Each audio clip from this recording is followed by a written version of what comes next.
Ladies and gentlemen, good evening and welcome back to our channel once again. I know I am late today. I was out of town attending some funeral, but I'm back with a video.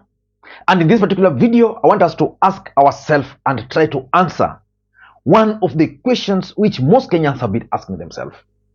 Whether the fallout between William Ruto and his deputy Rigathi Gachagua is real or cosmetic. To speak before I digress further, we are being treated to some shenanigans, some charade, some artificial differences within the regime that is ruling. You hear those differences they are talking about.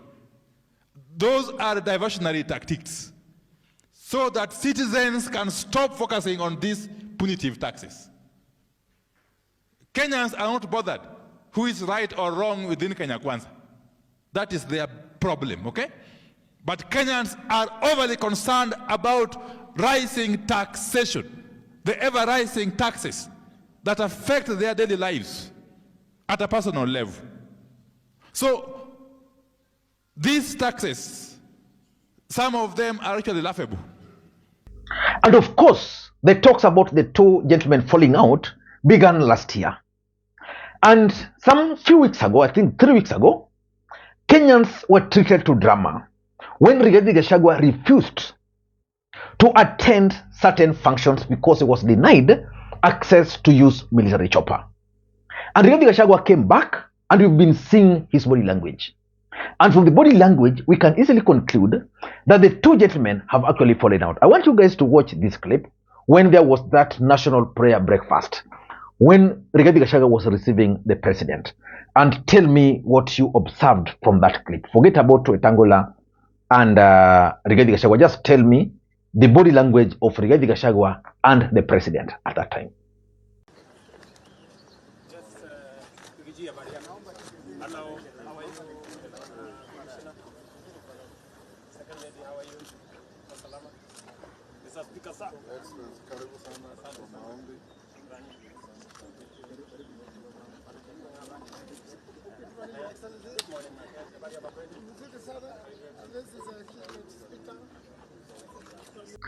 It is actually very clear that from the body language, you can see something.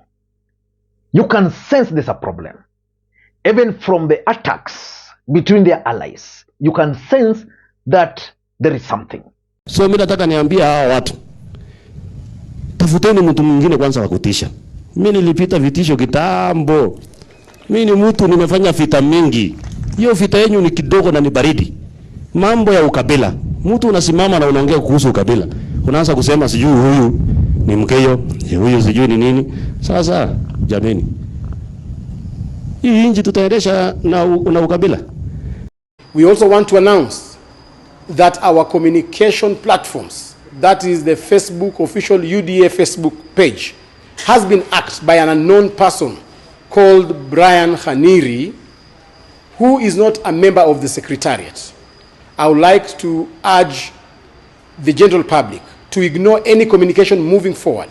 We've made reports to the Facebook administrators that our account has been hacked, and therefore anything you see being posted on that page should be ignored, and I'm sure the Facebook and the social media, our social media handles will be restored in a short while.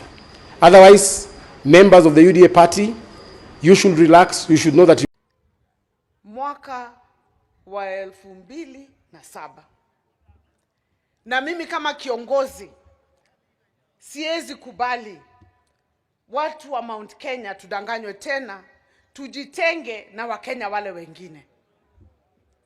Tutaki siasa za ukabila. Na hao ne hode. Kuga tutaki siasa za ukabila ni kusema hivi. Maendeleo ambayo inakuja, hatutaki zikuwe zinaangaliwa na lens ya ukabila. But politics is a very interesting game. And politics is a very dirty game. I want us to figure out whether this fallout is real or whether it is actually cosmetic. And going into the future, I want to promise the people of Kenya that we will not let you down. We will never go back to the politics of ethnicity. We will never go back to the politics of personalities. We will never go back to the politics that people are not in the center. I want to assure you that we will work hard to make sure that our politics is focused on an agenda of developing Kenya. That we are going to make sure that we deal with the challenge of corruption, wasteful spending, and unnecessary use of public resources.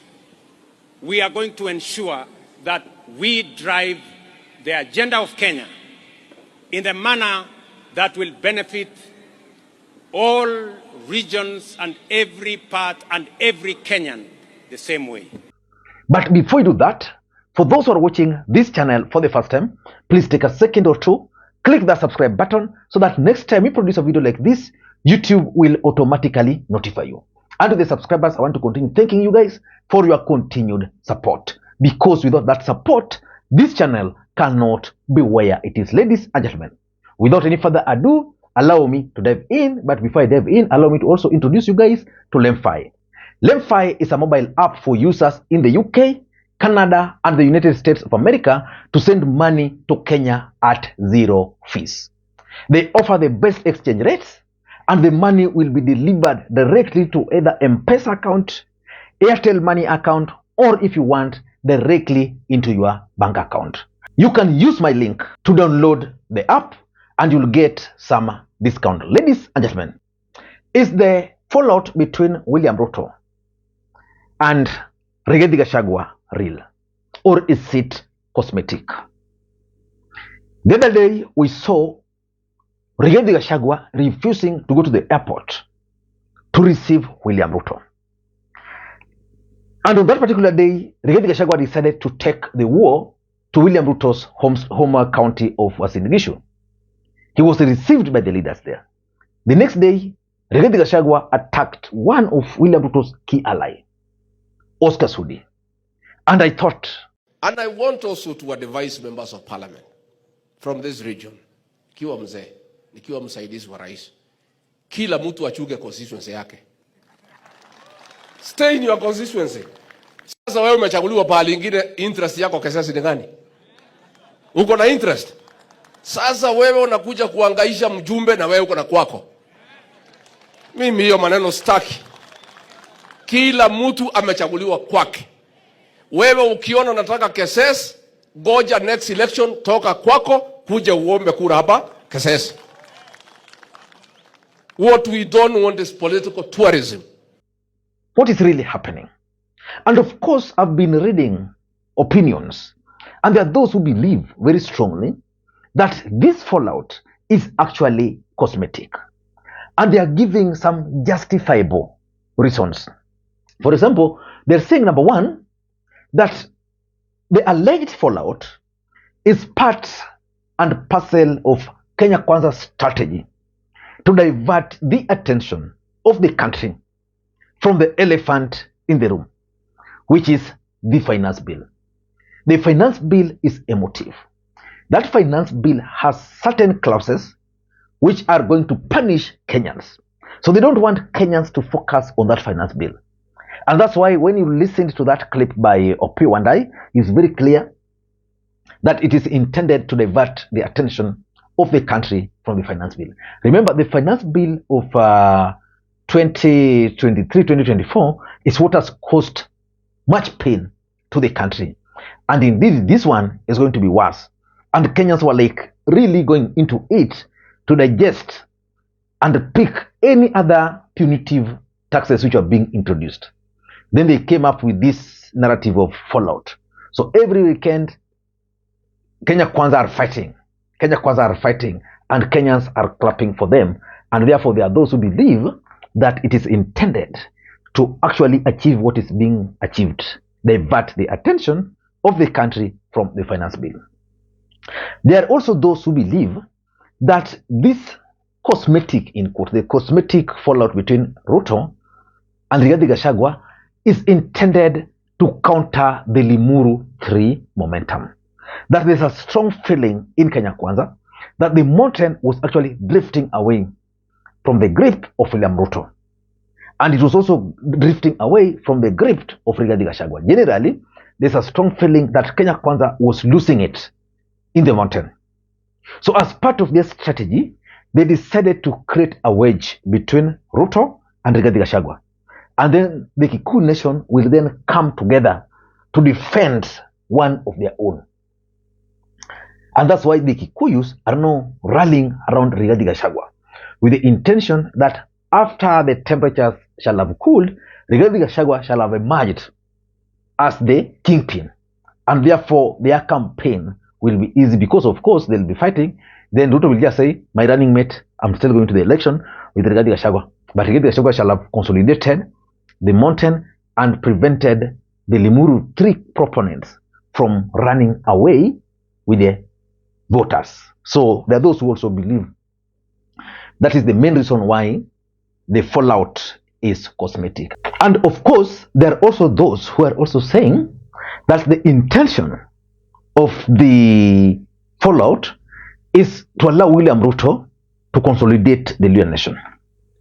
That the Luhya nation will be convinced that Ruto and Rigathi Gachagua have fallen out, and therefore the chances of Musalia Mudavadi being appointed as the deputy president will be high. So they'll start trooping to Kenya Kwanza. Then he will be promised maybe 2027. Once they commit to support William Ruto, Rigathi Gachagua shall have also gotten the opportunity, just like I was explaining, to consolidate the Kikuyu nation. Then they'll come and say, we are going to the election. Mudavadi will be convinced, wewe vuja chama yako, ingia hapa. Rigathi will come, the deputy president, Mudavadi retained there. So they also hope that will also work for them, because you remember, for William Ruto, he believes that the mountain is drifting away.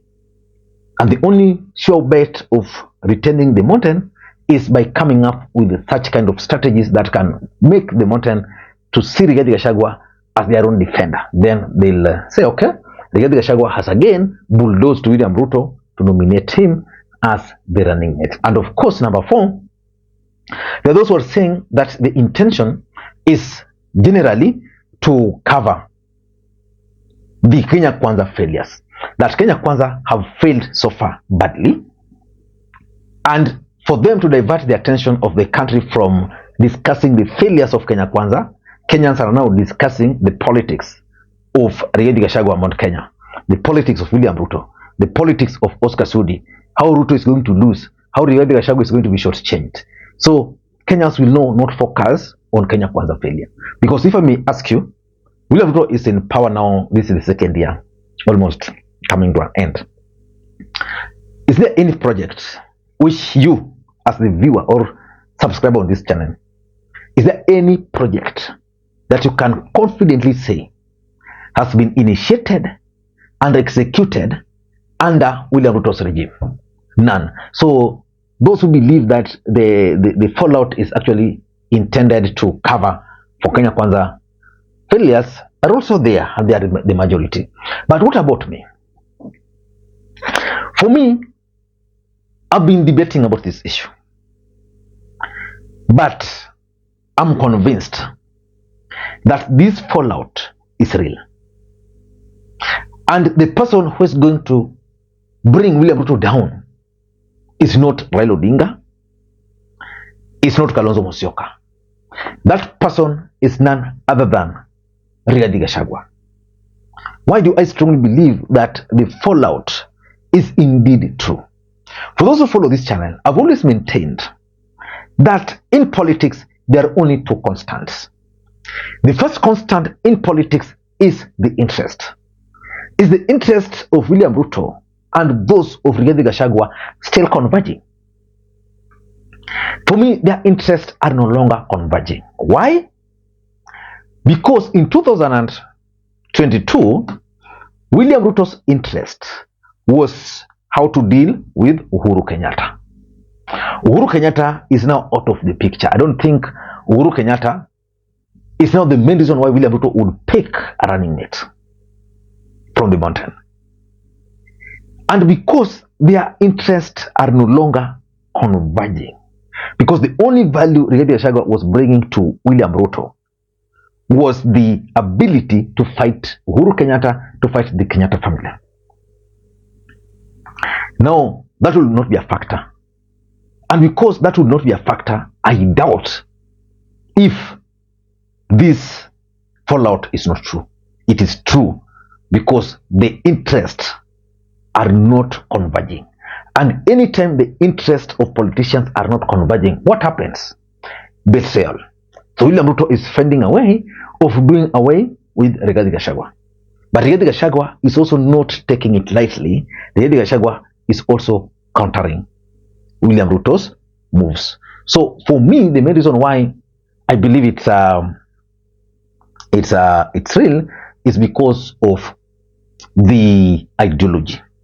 There was nothing ideological that was binding William Ruto and Rigathi Gachagua. Just like when Ruto and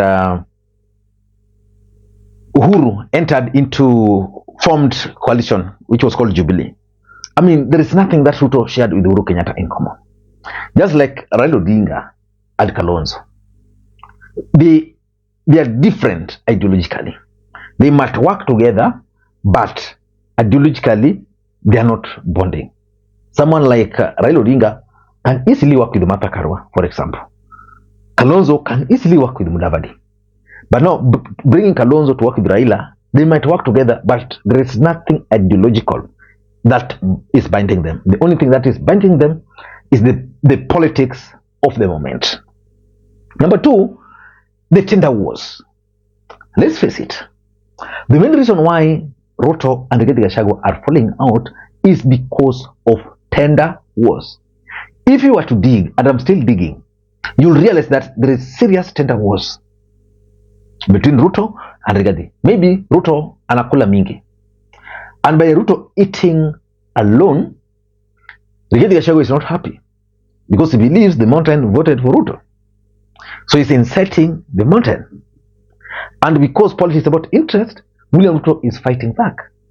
So I'm still not very sure, but I want to assume that it's as a result of tender wars. You need just to check some key departments of some key ministries in the Republic of Kenya. For example, Ministry of Energy.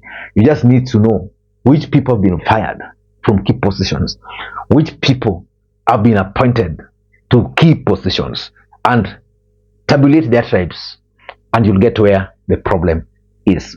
Number three, Ruto is also determined to control his succession politics, the 2032 succession politics. Because for William Ruto, he believes that 2027 is already sorted. He's going to be the next president. So you want to control 2032. Rigathi Gachagua wants to become the president, but William Ruto is not comfortable with Rigathi Gachagua. He's not. So he wants someone he can control, even if he's out of power.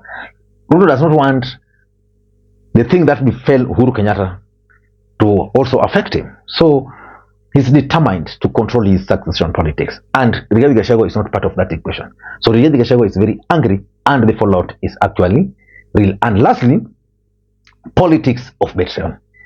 Of course, that is the order of the day, world over. Rigathi believes he delivered the mountain to Ruto. Ruto believes he delivered the mountain by himself. Yeah? So the war is going to continue. So let us wait and see. But in your own opinion, do you think the fallout is real, or do you think it is cosmetic? Let me know in the comment section. And if you watch the video up to this stage, please kindly just type present. Bye bye.